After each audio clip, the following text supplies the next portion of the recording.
And a top story this half hour, South African Communist Party slammed the ANC for electing Brian Molefe as a parliamentarian. SACP General Secretary says Brian Molefe's election would perpetuate divisions in the ANC. Molefe was sworn in as ANC MP in the National Assembly last week amid opposition from some within the ruling party questioning his ANC membership. SACP General Secretary Blade Nzimande described Molefe's elevation to an MP and the continuous calls for Gordon's head as factional and divisive. The ANC cannot decide on its own on matters like that of Molefe, and we are not consulted, Nzimande says. The ANC has a right to put whoever it likes in Parliament, but they would have consulted the party or the alliance, as he directly says. We are asking about the matter of Brian Molefe, which we have already addressed, by the way, our first Deputy General Secretary. But if you want us to underline that, we can't expect the ANC that it simply wakes up and decides on its own on a matter like that, and thereafter expect that we're going to close ranks as the alliance and then agree, as if we were consulted. Those are the kinds of things that we are pointing out and saying they must end. The ANC has a right to put whoever person wants to put in Parliament, but as we have said, we would have advised differently in this case. Every 5 years we have a Congress. There is a discussion on the relationship of the SACP to state power. We cannot be subjected to a situation where we hear from the media, this minister, that minister has been removed. But when coming to elections, all of us campaign to have the African National Congress win. The SACP's opposition to Brian Molefe's entry into Parliament begs a question whether it is a principled stand or are they playing factional battle. Let's take a look at some of the groups opposing Molefe's entry into Parliament. Leading them is the Democratic Alliance, Sipopikiana's Save SA and the SACP, where several structures have backed Molefe as a parliamentarian, including the ANC, the Youth League and the ANC Women's League, Transform SA and Satao. Joining us in studio, Tsepo Khadima, a political analyst. Professor Sipho Siepe also joins us. On the line, Alex Mashilo, SACP national spokesperson. Gentlemen, good evening to you and thanks so much for joining us. What is this whole hullabaloo about Brian Molefe, or at least the appointment there of not being consulted with the SACP? Are they entitled to that kind of at least consultation? Well, I think we should separate two things. One that involves Brian Molefe and the relationship in the alliance. Anybody who claims to be a partner would, under normal circumstances, expect to be consulted. And I do think that there is a misunderstanding of how the groups relate.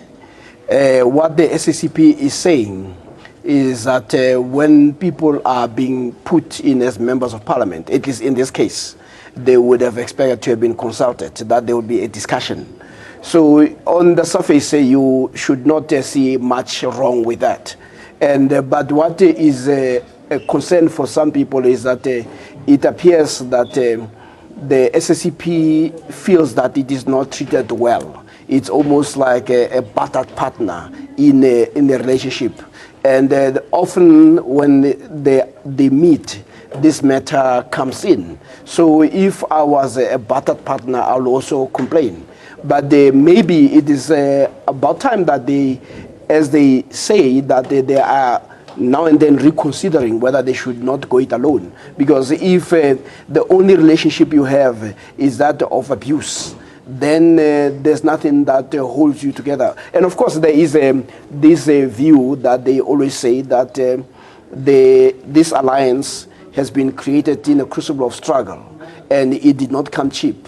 And as the quote of Alex there says, they cannot always have to hear from the media, because if the only time you hear about issues that involve the alliance is through the media, what it means you're not taken seriously. And if this happens all the time, then they have to review their relationship. But what has been very clear at least from the ANC, is that it seems to be setting the agenda without consulting them. And secondly, I do remember not so long ago when the president of the ANC made it very clear that the ANC is not COSATU, the ANC is not SACP, and that somewhere in the future, I don't know whether that future has arrived, the ANC might actually say to the SACP that given that we have arrived to where we want to go, it's time for us to say, guys, Adios, we'll hear from you. And they will keep on calling you how the road to socialism is going to unfold. Yeah, but maybe how problematic had this compromise alliance been? I mean, when it comes to the critical mass and the numbers required for votes, it plays a role. But hasn't it also led to almost like the schizophrenic ideology, that the country seems to have, one, whether we are more democratic, social, more communist, or where the country goes? Do you think that this relationship in itself is not sustainable? Well, before one gets to the relationship, I think if one looks at the events of last week specifically with the swearing in of Mr. Brian Molefe as a member of parliament, it's really, I think all the hurrah around it and the noise around it is nothing but a storm in a teacup. Now, one has to bear in mind that the African National Congress every year, before the general elections, it has a conference whereby the various structures of the African National Congress, not of the alliance, but of the ANC, and in this case the branches, the provinces, they make nominations as to who will be. So there were nominations conference and nominations meetings, also who will be a member of parliament, and by order they'll maybe come up with just over 300 members of or nominees, and out of those 300 nominees, whatever number of seats that they get, those have become in that order of priority. Now, that process, by the way, it is the branches of the ANC that make such nominations. There is absolutely no space for input, howsoever, in terms of either COSATU or the South African Communist Party or the civic organization SANCO, or even Contralesa, who had been. It's strictly an ANC. And also you have to bear in mind this, ANC does allow dual membership to the extent of the alliance. So if you look at the current cabinet, it's actually overrepresented in terms of SACP members who are part of the executive of SACP. They are also serving as members of the African National Congress, also as NEC members of the ANC, and members of parliament and cabinet members. So if anything, the South African Communist Party by far is the most influential, and if they are failing to influence the ANC with such representation, then one begs to wonder as to what is it that they really stand for. So I think that is what is for me, very surprising that they can, in this case of Mr. Molefe coming in, now invoke this sort of is it legitimate or otherwise, but somewhat this expectation that they needed to have been consulted on this specific individual. However, what they have not done as the SACP, and we hope maybe they will do now, is that a sort of case law, or is there other instances? We saw with the last election, local government elections, Mr. Mondli Gungubela, when he lost out to the chairpersonship of the region of Ekurhuleni and therefore was not eligible to become a mayor, he was now sworn in as a member of parliament. There was no such consultation as they are now raising. And there are a number of other people who, by the way, have midstream got sworn in as members of we saw even with the previous chief whip, when he was leaving, there was no consultation. The announcement was made that Mr. Stone Sizani is going to be ambassador in Germany, and that was it. There was no consultation on his redeployment, so to speak. So the question is, can the SACP perhaps now hold course to explain historically who are the other members of parliament upon whom they were consulted before such were sworn in as members of parliament? Why today this expectation, which seems to be outside, and more so the executive committee of SACP, these are members of the ANC. How is it possible that the SACP Secretary General can stand and say we were not consulted when he had been part of the same National Executive Committee that held a meeting last week, Monday? So these are issues that I think factions, in my opinion, to the extent that they invoke debate, and from that debate, people can be more informed and really see, well, who actually is saying something that is more sensible and that is more in line with the ideology of the party. So factions, by their very nature, I don't think that they are necessarily bad. They become bad to the extent that people disagree or sort of become disagreeable instead of just disagreeing. But how would it benefit the SACP if they say, had they been consulted, they would have advised differently on Brian Molefe? And as you're rightfully saying, that their track record suggests something else, that this seems more like a political posturing as opposed to being principled in a particular stance. Well, I think the issue of advising differently is not to say that the outcome would have been different. But when you are consulted, you are able to be, or to defend.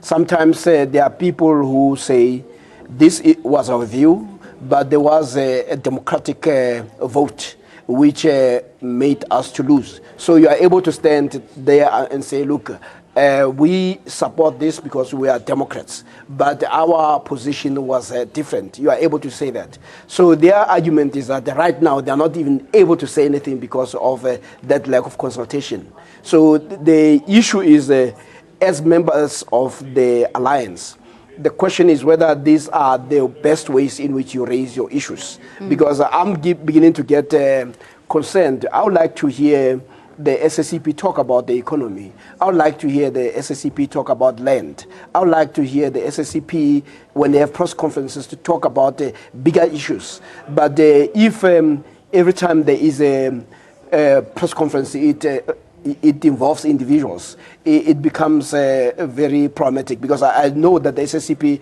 has far greater contribution to make in that regard. But right now, I just find it, in as much as they would make a big deal about this, I would like them to talk about far greater issues.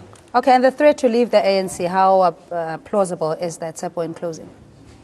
Well, will it gain currency? I don't think that they would gain currency to the extent that they can win either a province or even a metro, should they want to break away.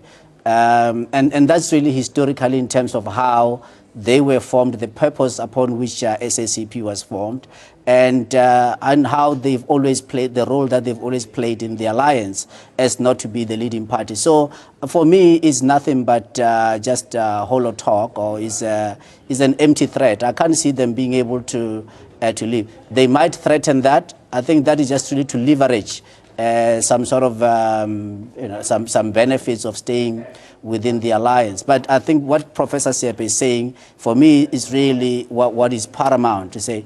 We see the SACP that spends more time. Every time when they've met, every time that they speak publicly, they speak about the African National Congress. They never speak about themselves.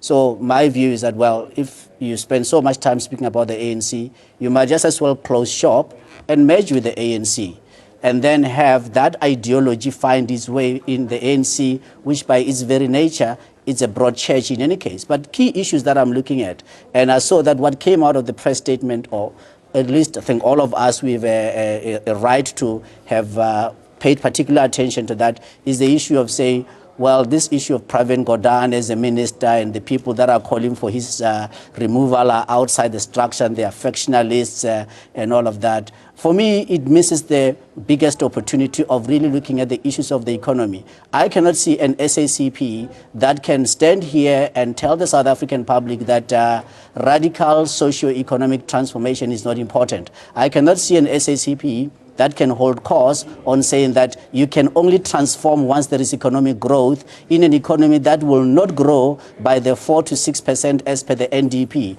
And therefore, I cannot see an SACP that will advocate for neoliberalist economic policy, as they are currently insisting that we should maintain neoliberalist economic policy, when, if anything, state interventionist economic policy is what we should be in, that is appropriate for our times in South Africa. So they have got much more bigger problems of identity and the inability of the SACP to articulate really what is it that they stand for. And the more time they spend talking about the ANC, I think, is just only going to relegate them to a dustbin of history. All right, let's get a reaction from Alex Mashilo, SACP national spokesperson. I hope you were privy to the debate so far, Alex, and saying that the SACP essentially is fighting for an identity, and your disenchantment on the fringes of what should be discussed around the economy detracts from the real issues while you're focusing on whether consultation was done for Brian Molefe. Good evening. I have listened to Tsepo. I think he is completely wrong. Firstly, I propose, Tsepo, you just have time to look at what you have said, and then later we organize another session. But let me be direct to the point. State intervention is not inherently progressive. For example, right now in South Africa, we have had forms of state interventions that have led to one single family becoming super rich and one of its members becoming the richest black person, while the majority of our people are poor, live in poverty, are unemployed. Apartheid was itself a form of state intervention. What is very important to the SACP is the class content of state intervention. What class in society does state intervention seek to serve?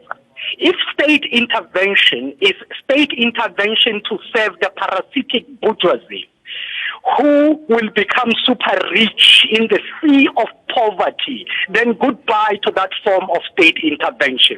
If state intervention will be a form of state intervention that we have experienced under apartheid, then goodbye to that form of state intervention. As the SACP, we are very clear that we don't want any other state intervention. We want state intervention to progressively eliminate poverty, inequality, and unemployment. We need a form of state intervention that does not transfer the basic wealth and resources of our country into the hands of a few, but a state intervention that transfers the wealth and basic resources of our country, as well as social surplus, in the hands of the workers and poor who produce that wealth. Right, we are saying we are opposed to state intervention that is aimed at deepening the exploitation of our people. That is our identity. I just want to get Tsepo to respond to you, and Professor Siepe as well. Tsepo. Look, I don't think that I want to be directly debating, but maybe I would like to help not only Mr. Mashilo, not only the SACP, but the South Africans in general.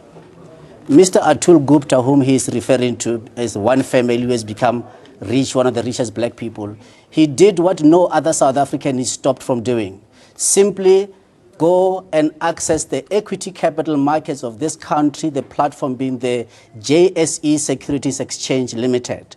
Every South African in this country can wake up in the morning, organize a business, ensure that they list on the JSE in accordance with the listing rules of the JSE, which is what Mr. Atul Gupta did.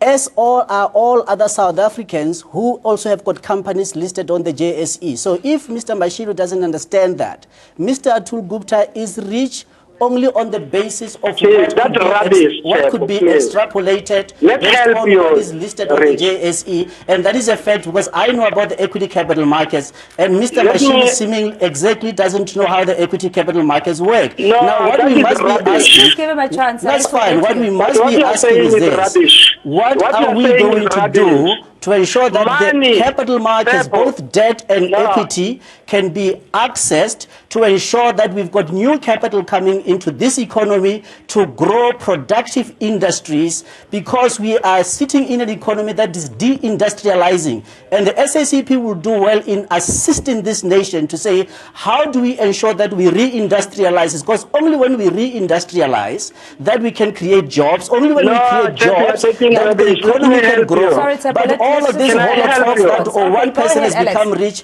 is not a policy of the state. Sorry, No, the state yes, needs to have a we want to- macroeconomic can I- policy we get that it is around how you access interventionist. the But JSE. yeah, Sure. but I'm You're just talking dismissing nonsense. what he's saying because it's not based on any fact, No, and it is let me wrong tell of you, him Sepo. to come and attack one person without any facts ourselves. If he Let me doesn't know how tell the you. capital markets work, we are there to help them, to educate Sepo. them All on right, how the you'll have capital this markets offline work. where you can give him 101 on capital markets. Alex. Can I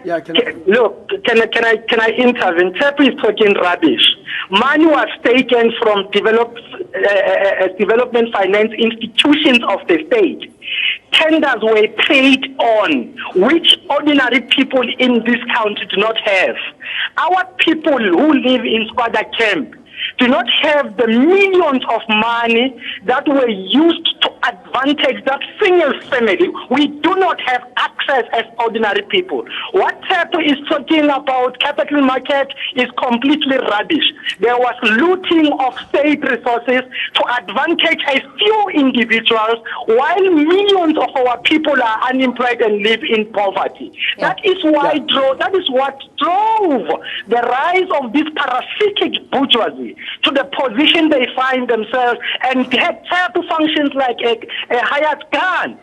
While our people are living in poverty. Alex, yeah, no, but we also need to put based on facts. Hold on. We have Professor Sipho who can respond to that. Of the JSE is owned by yes, PIC. please, can we just keep on calm? Monopoly capital Granted, that they are supportive let's just deal of. with So what therefore, Alex as is the bringing up, SACP, which is we the can have common a discussion lexicon on in all this of country. this. Professor Siepe, carry on. Well, first of all, the SACP is in alliance with the ANC. They need to find a way in which they influence the ANC. The SACP Secretary General is also a member of the National Working Committee of the ANC. So if the relationship is broken, let it be stated so, because it is not good for members of the alliance to be making this noise in the public space. It's almost like a grandstanding. But my concern and what I would like the SACP to have done is part of what Alex is saying. I mean, the issue of what does radical economic transformation entail, the whole notion of the class character, and then respond to the ANC's program of action, which is expressed in terms of the 9-point plan.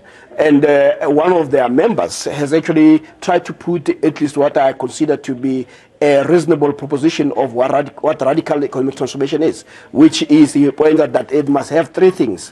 One is about the radical transformation of the economic productive structures. And the second one is really about the production relations. And the other one is about the inclusive growth that will be job rich. These are some of the things that I would have wanted the SACP to elaborate on, more to give more content, but also to advise the ANC against the very same things that it says that we should not have a state intervention that ultimately almost marginalize the poor. So that is a contribution that I would have thought will take us forward. And this unhappiness, they should solve them in the bilateral relations that they have with the ANC. Yeah, with all this information, Hold on, Tsepo, just very quickly, and Alex, you'll get the last word on this, particularly if this is the narrative that has been perpetuated in terms of what we're seeing relating to the Gupta family and whether monies have been looted. There are diamonds all over the place that are taken out allegedly in bags. You know, the family has even, left the country under suspicious circumstances. How does the viewer discern as to what is going on here? Whether indeed what Alex is saying is that it's only supporting, state intervention is essentially fattening the Guptas. Anyone, whenever they make an allegation, they need to know that they bear the honor and the honors or the burden of proving such an allegation with objective facts. So it is unfortunate when people can make an allegation that cannot be substantiated by any objective facts whatsoever. Maybe that is the country that we live in today, but unfortunately the more we spend more time there, it means that we are postponing the democracy dividend that so many people are hoping to get, they're not going to get. We need an economy that is growing. We need a state that is stable. We need the politics that are very vibrant, but we must disagree without being disagreeable. All right, let's leave it there. Alex, very briefly, we're out of time. Just your last closing comments. Cindy, I agree with the strategic thrust of what Professor Sipho has just said. By the way, the things that the Prof raised, we raised in ANC Economic Transformation Committee meeting. We are raising this voice right now because this is a public discussion in which the likes of Tshepo are attacking us. So it is important that we come out and say this is what we said in the processes of collective participation in the alliance. By the way, I'm inviting Tshepo to read an SACP discussion document titled Going to the Root, Professor Sipho, because the SACP was the first organization within the alliance to release a discussion document to attempt to define what we mean by radical economic transformation as the core thesis of what we mean by the second radical phase of our transition. This debate cannot be contained behind closed doors only. It is important that we go out to the public and state the views of the party as to what we stand for. This will help us clarify the falsehoods spread by people like Tshepo, because if we leave those falsehoods spread without being clarified, our point of view will not be understood. Now I have to give them a right of reply. I did say it's closing remarks. Professor Siepe is the voice of reason. Very briefly, sir. No, Alex, you owe me a book. I'm still waiting for that thesis. Please.